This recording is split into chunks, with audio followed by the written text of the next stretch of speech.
M होया होली में आहे मन ए मन माना। अरे का करी रे, होली में मने नहीं खेलागत आहे हो भैया।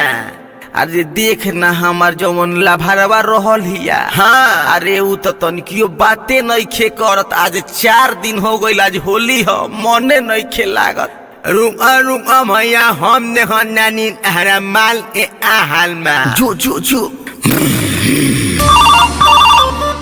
उठाइए ना, उठाइए ना।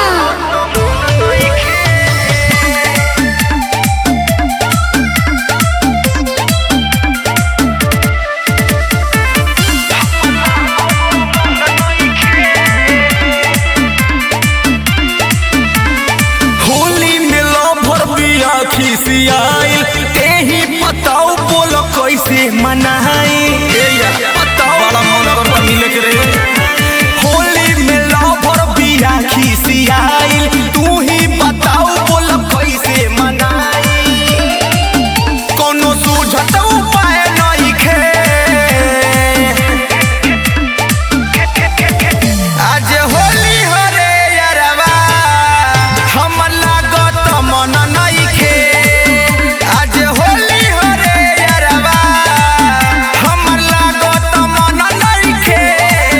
ए भैया अन्य हनी रंग 4-5 लगवाबो किया हो।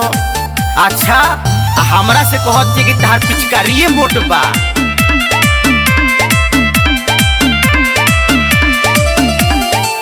होली से 4 दिन पहले उरुसल, का जाने का ओकरा मोती में घुसल।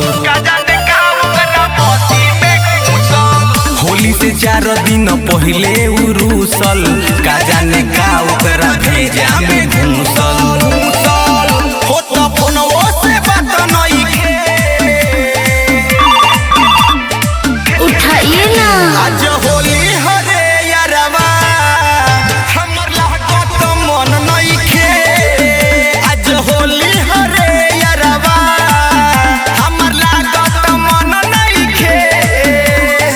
अरे रामा शंकर, आ देखो तनी लकिया काहे मन मान के बैठल बा हो। अहिए मामा होली में ऊपर रबर दुकान चले बिया। हाय रे होली होली हो सो के कैसे के कटी, लपुस के लभर कोइले बियावती।